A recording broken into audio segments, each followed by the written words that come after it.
আসসালামু আলাইকুম ওয়া রাহমাতুল্লাহ। অন্যান্য ভাইদের প্রতি সশ্রদ্ধ আদাব। আজকে ছাত্র যুব নাগরিক সমাজের সম্মানিত সভাপতি, প্রধান অতিথি, প্রধান বক্তা, অন্যান্য অতিথিবৃন্দ এবং আদিতমারি কালীগঞ্জ উপজেলাবাসী, সম্মানিত উপস্থিতি, আজকে সারা বাংলাদেশে দাঁড়িপাল্লার জোয়ার উঠেছে। আপনারা দাঁড়িপাল্লার পক্ষে আছেন তো? আমাদের ওই হাতিবান্ধা একটা কথা উঠেছে যে তারা বলে হাতিবান্ধা তো জামাত পাশ করবে, দাঁড়িপাল্লা পাশ করবে। এই আসনটা আমরা ছেড়ে দিয়েছি, কিন্তু সরকার আমরা গঠন করব।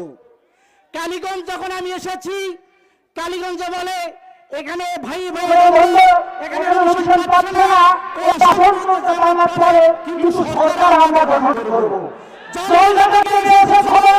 সেখানে তারা বলে এই আসন জামাতের, এখানে জামাত পাশ করবে, কিন্তু সরকার আমরা গঠন করব। আপনার সাতক্ষীরা খবর আছে, সেখানে তারা বলে সাতক্ষীরা জামাতের খালি, এখানে জামাত পাশ করবে, কিন্তু সরকার আমরা গঠন করব। সম্মানিত উপস্থিতি, সব জায়গায় যদি জামাত পাশ করে, সব জায়গায় যদি দাঁড়িপাল্লা পাশ করে, তাহলে সরকার কে গঠন করবে? সম্মানিত উপস্থিতি, এজন্য আপনাদেরকে বলতে চাই, আগামী আদিতমারি কালীগঞ্জ আসনে নাটুর ভাইকে দাঁড়িপাল্লা আমরা প্রধান দিয়ে বিজয়ী করে দেব ইনশাআল্লাহ।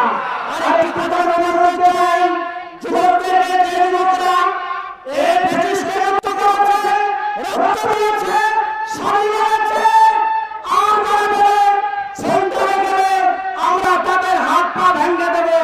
আমি ঘোষণা করছি, যুব বিভাগের জেলা সভাপতি হিসাবে আমরা প্রত্যেকটা সেন্টারে যুব বিভাগ পাহারা দেবে, দুর্গ করে তুলবে। এজন্য আপনাদেরকে সবাইকে আমি সতর্ক থাকার অনুরোধ করতেছি। আমরা ভোট দেব এবং ভোট গণনা করে নিয়ে আসবো ইনশাআল্লাহ। সবাইকে ধন্যবাদ। দেখা হবে ময়দানে। আসসালামু আলাইকুম ওয়া রাহমাতুল্লাহ।